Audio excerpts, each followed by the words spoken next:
Winter Fae. Latonia wrapped the heavy cloak around her and walked towards the door. She slid her hands into the leather gloves her father had made for her. Be careful. Her father touched her shoulder. Turning to face him, she brought her hand up to his. I'll be all right. I don't want you to do this. I know. She took his hand in both of hers. But I have to. She smiled. Who else is going to go? He shook his head. Why are the Fae so cruel? Who knows? But we aren't going to be rid of their curse until someone goes and makes offerings. I can't sit around while everyone dies. Would it be different if Rojan weren't among the sick? Sighing, she turned to the door and hefted the pack lying on the floor to her back. Looking over her shoulder, she said, Someone has to go, or we will all die. He hugged her, fighting off tears, and gruffly muttered, I love you. Then he marched himself to the table and the task of pretending she wasn't doing this. I love you too. Stepping out into the cold autumn wind, she tugged her cloak up to cover some of her face. She picked up the rowan staff leaning against the house and walked down the path leading from her home. People watched her from the main road and the surrounding buildings. They knew what she meant to do. She wished someone would come running out and stop her from going.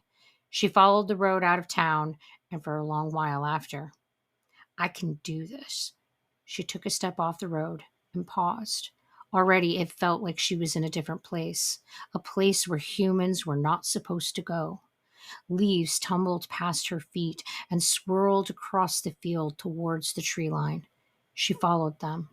She stopped at the edge and peered into the shadows of the trees. The pines were densely packed together, and she wasn't sure she could make her way through. A raven took flight from a nearby branch, plunging through the air and giving a deep croak in passing. Latonia stumbled back and jerked her head up to follow its path.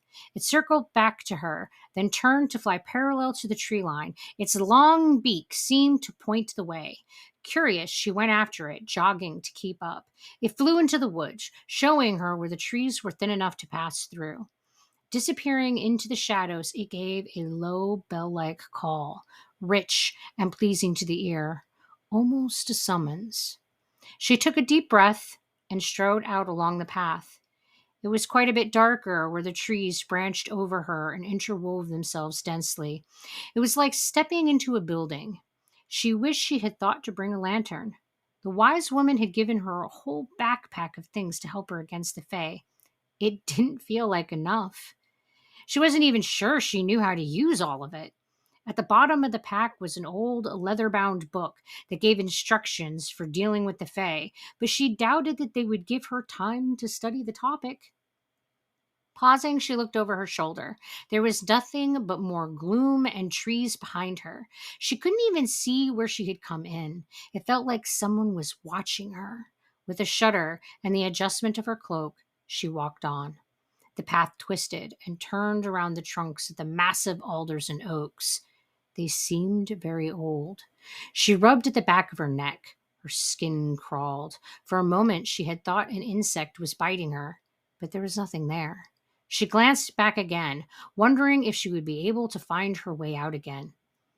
I can do this, she mumbled to herself. She pulled the pack off her shoulders and set it on the ground in front of her. Rifling through it a moment, she found the book. Its pages were well worn and the leather faded. I wonder how many times it's been used. A fat bookmark stuck out, indicating the pages the wise woman thought were most important. She opened the book to them again.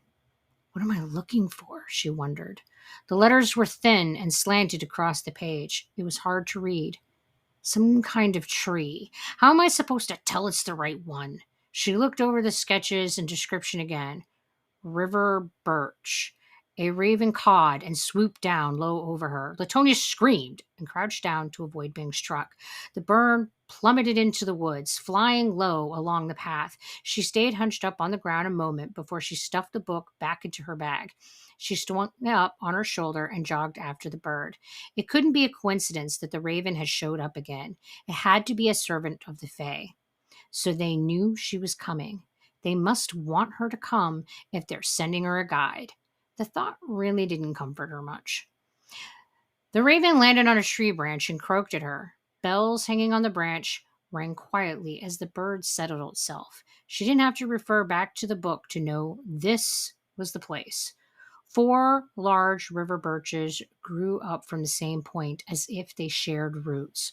The soil was dark and moist. Her boots sank down into it as she walked. The branches of the 4 trees were covered with tiny bells and had small gems tied all over them. She got the book out again and flipped to where the bookmark was. At the top of the page was scrawled, "A ritual to gain the favor of a fairy." The wise woman had said that she could read from the book as she acted out the ritual, but that everything must be done exactly.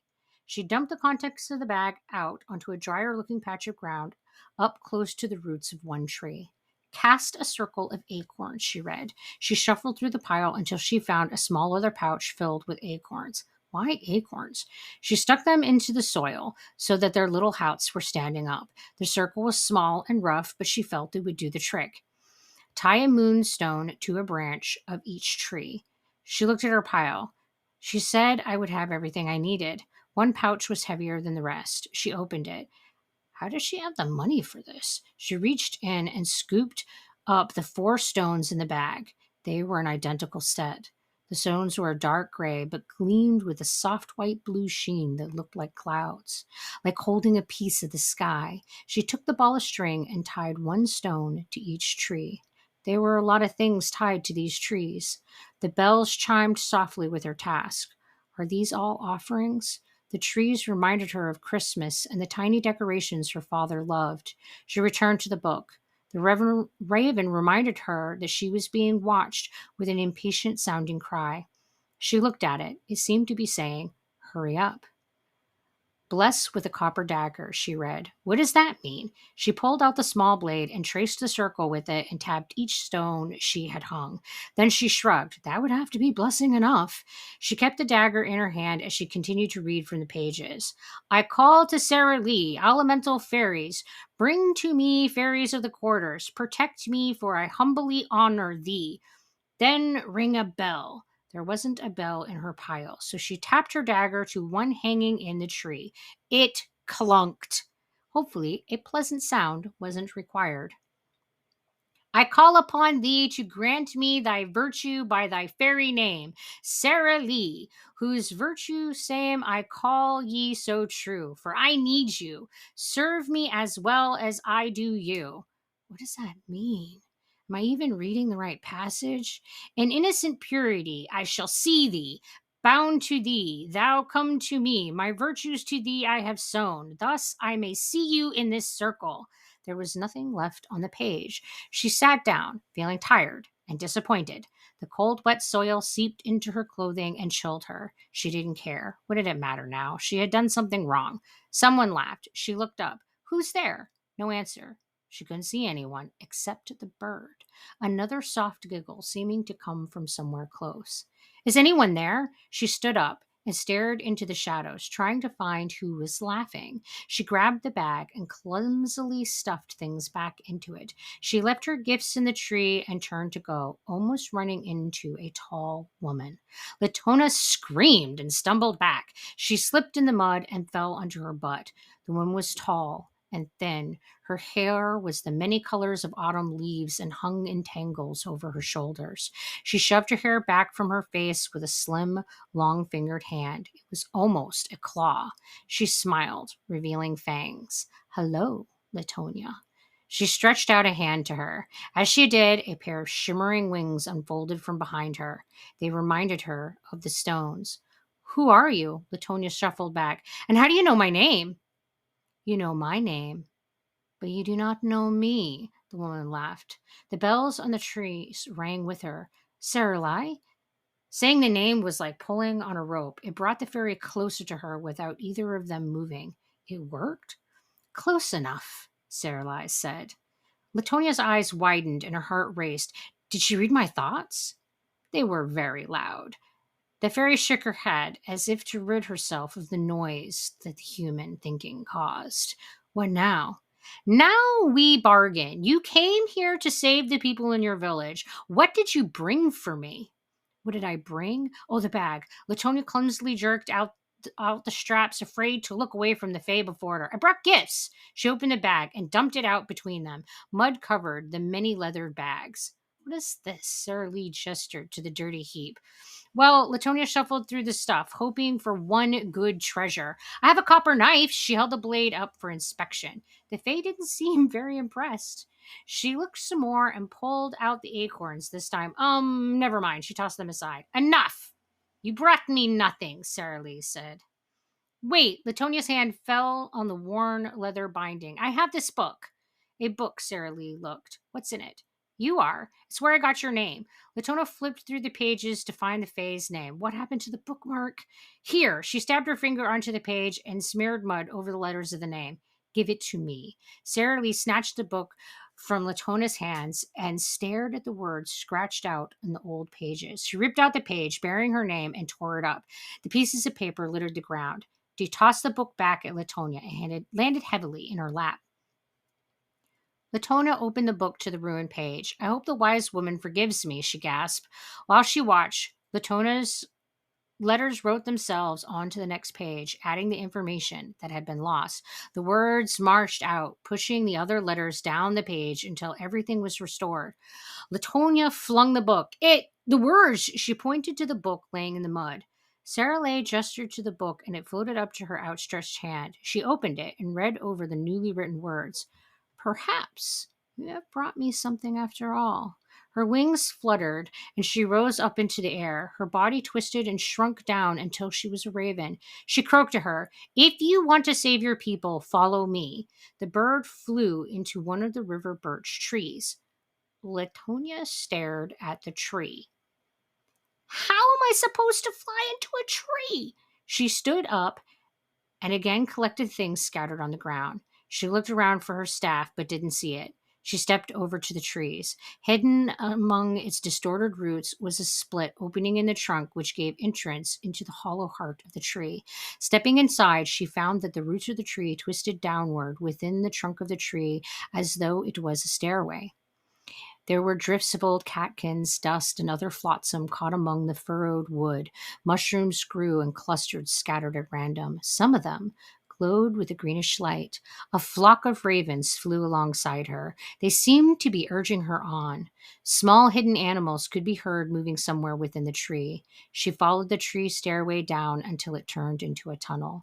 The moisture increased and the glowing mushrooms became thicker. She could hear water somewhere ahead. The light grew greener, the air moister. Eventually, she came to the end of the tunnel. It was opened over a river. The ravens rushed past her, each of them plunging into the water. She stared down at it, too deep to see the bottom. She could hear bells ringing in the distance and someone laughing. I can do this. She sat down on the edge of the wood and put her feet in first. It was surprisingly warm. She eased herself in and began to swim, following the current. The ravens swam next to and around her beneath the water. They didn't seem to notice that they were flying through the wrong element. They moved among the roots of the trees. Reeds sprouted up around the walls, and more glowing mushrooms lined the ceiling. They passed other creatures, silver flashes in the water. The river became shallow. She moved close to the sandy and rocky shore. She rose out of the water and found a meadow at the edge between a forest and the stream. How does this fit into a tree? Have I gone to another world? The ravens splashed out and flew over the meadow and into the woods. They croaked out in a chorus as they left her. She crouched at the water's edge, tired. She hoped she hadn't ruined anything in her pack. Then a great silver bear from the woods stalked towards and past her. The bear reached the river and put one great paw into it. Latonia held herself very still, afraid to make even a whisper. The waters rushed up over the bear and enveloped it, changing its form into that of a man. The newly formed man gathered up stones from the river's bank and laid them out in a circle. He sat down at the circle's center and watched her. You are very brave to come here, he said. I had no choice, Latonia said, her legs wobbly with fatigue. You always have a choice. He gestured for her to come sit with him. You could have stayed in your village like the others. He again motioned to her. They sat huddled in their safe houses, afraid. You could be with them. I couldn't just let you kill them. Latonia bit her lip. She wished she hadn't accused him. I haven't killed anyone. He looked angry. Someone has, Latonia said. He sighed. Come sit with me. She hesitated, then joined him in the circle, careful to remain out of his reach. The rocks were uncomfortable to sit on. I was human once. He smiled, as if remembering better times. You were human? Latonia stared at him. Did you know that the Fae cannot have children? He asked. No, I didn't. She shook her head. The process is a crazy one. We make each other to keep ourselves strong enough to fend off the humans, but we hate what we are. We have become bitter with the magic. He rubbed his hands together. They were as thin and claw like as Saralai's. They both had the look of illness about them. I have been watching you for a long time, Latonia, he said. Why? She shuddered, not sure she really wanted to know. You are so strong. The other remained passive and accept their fate as the good cattle that they are. But you have come here to save them. Latona seethed at the insult against her family and friends, but tried to keep it in. She would gain nothing by making him angry. She had to get him to help her. But how? It is time for the birth of another Fae, Latonia, he said. I thought you said that there were no Fae children. The winter Fae is fading. She must be replaced. He stood up and took a step toward her. Latonia tried to back away, but found she couldn't cross over the circle of rocks. He laid his hand on her cheek. She turned her face away from him. Keep your courage, Latonia. His voice was gentle. She gripped her chin and forced her to look at him. It is time. Saralai flew from the forest at the meadow's edge. In her arms, she carried a limp form. As she got closer, Latonia could tell that it was a woman. Saralai laid the woman into the circle and backed away. The woman's eyes were sunken deeply into her face, and her cheekbones protruded out. Her skin was wrinkled and blue. She moaned softly. The male Fae turned to the woman and knelt down beside her. He cradled her carefully in his arms. Erwin, she is here. He brushed his fingertips across her cheek. Tears fell from his eyes and onto her face. Otso, the woman said. Hush, it's all right now. You can rest. Otso kissed the woman. He gazed down at her a moment, then in a sudden flash of movement had ripped out her throat. Bright red blood splashed out in a gush. He coated his hand with it, turning to Latonia with tears streaming down his face. He grabbed her again. She tried to squirm away, but he was too strong. He wrapped his other hand around her and pressed her against his chest. She pushed against him and screamed. The blood felt hot against her face where he smeared it. With death's blood be reborn. He let her go. She stumbled back out of the circle and fell down. She wiped the blood on her face, gasping hysterically. It's done. Otso slowly walked to the river and plunged his bloody hand down into the water. He sobbed as his form was again reshaped into that of a bear. Once the transformation was complete, he roared and ran off into the woods. Latonia crawled to the river and scrubbed the blood from her face as best as she could. She wept. Her body ached all over, and she was terribly tired. She staggered to her feet and shuffled towards the woods. She had to get out of that place, but couldn't brave the river again. She felt so cold. She wobbled through the trees. Her breath came out in great puffs of white steam. She shivered. Snowflakes flitted around her. She shuffled her feet through the snow that was too quickly accumulating on the ground. She fell again, striking her hands on the packed snow covering the road. A road?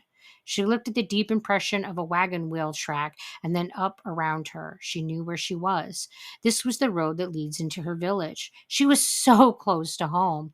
Father, she pressed herself up. Rojan, she hoped she had strength enough to make it. She wrapped her arms around herself and continued to cry out. Snow swirled around her. She wrapped her cold knuckles on the door of her father's house, glad to be home. She leaned against the familiar wood. The door lurched back from her and she fell against her father. Latonia, his massive arms wrapped themselves around her and crushed her against his chest. He took a quick glance at the neighboring houses, but no one was out in this weather. He dragged her inside and sat her down beside the fire. She scooted away from the heat. It was painful against her cool skin. Her father looked closer now, his eyes narrowing. He took in the white streaks in her hair and the lost color in her skin, but it was her eyes that drew his gaze. When she had said her goodbyes, her eyes had been a brown as deep as his own. Now they were the cold blue of crystal. What has happened to you? He whispered. I don't know. She covered her face with her hands and sobbed. All that had happened seemed like a crazy nightmare. The winter fae. Her voice was flat and hollow. Her father said nothing, merely bundled her into a thick layer of wool and ushered her to the table. He put out a tea kettle and started a pot of water. He looked through the cupboards for things to cook. Latonia watched him cut and peel as he always had, throwing things into the pot as he went. I'll let you get some nice hot tea and a good soup here in a minute. He tossed a handful of chopped turnips into the water that hadn't come to a boil. How did you find your way through the storm? His knife paused and he looked up at her. I don't know. She shook her head. I just kept walking. She shrugged off the oppressive blanket and stood, crossing the room, away from the heat of the stove. She stood beside the window where a small draft could be felt. She was almost as white as the falling snow. Is Rojan all right? She turned to face her father. Yes, he's made quite the recovery. Remarkable, really. He stared at her. What kind of bargain did you make with them? I didn't make a bargain. I just gave them the gifts and they. She looked back out at the snow. She put her hand to the cold glass. It felt comfortable to her skin. I have some tea ready, her father said. I don't want anything. She went to the stairs. I'm going to go lie down for a while. Of course. I'm sure you're very tired, he said. She went up the stairs and into her room. It was familiar, but that made it strange. Nothing should be the same. Nothing should be normal. Everything was anyway. She walked over to the white dress hanging in the corner, its folds of silk crumpled as she closed her fist around one sleeve. She was to be married in this dress. She smiled, and this time it was not hollow. She thought of Rojan, the wonderful young man to whom she would be wed. She released the silk and smoothed it out. She lay down on her bed and closed her eyes, too tired to do anything else. The morning dawn, bringing harsh rays of light, they stabbed through the window and stung her eyes. She squeezed them shut, but could still feel its cruel heat pounding upon her. She rose and drew the curtains to cover the window.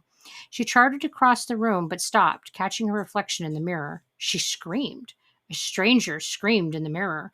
The woman's skin was white with a soft blue hue, and her hair was colorless, lying translucent over her narrow shoulders. Her father and Rojan crashed into the room. Latonia.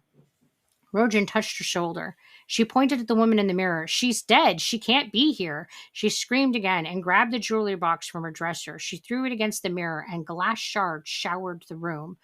Rojan, she sobbed hysterically. I saw him kill her. Latonia, his voice trembled some as he spoke. He wasn't sure what to do. She stepped back from them in the mirror. What has happened to you? He asked. I don't know. She shook her head, trying to rid herself from the impossible memories that crowded in on her. She pushed past them and ran down the stairs. She couldn't stay in the tiny room where the dead woman lived. Latonia, wait! Rojan rushed after her, as did her father. He caught her as she rushed into the living room. You're cold, he whispered, pulling his fingers away and looking at her. What had happened to her? Didn't she even understand this herself? She looked down at her hands and watched the skin melting and dripping from her fingers. She waved them and laughed deliriously with images of wings and bells. One of them clunked bluntly. She thought she heard a raven calling. I can't stay here. She moved to the door. Where else can you go? Her father asked. I don't know. Stop saying that, he yelled. Look, she thrust her hands at him, her fingers almost gone. He stepped back, horror twisting his face.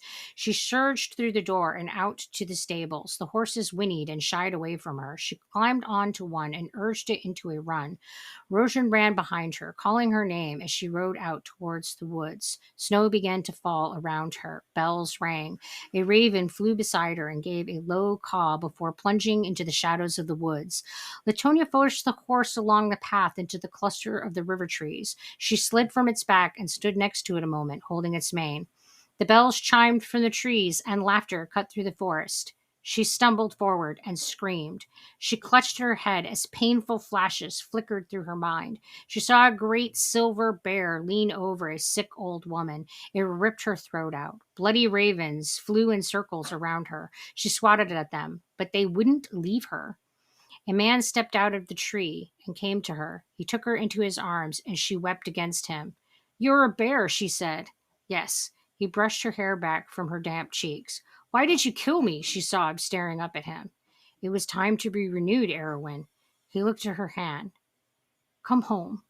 He led her through the falling snow and into a river birch tree.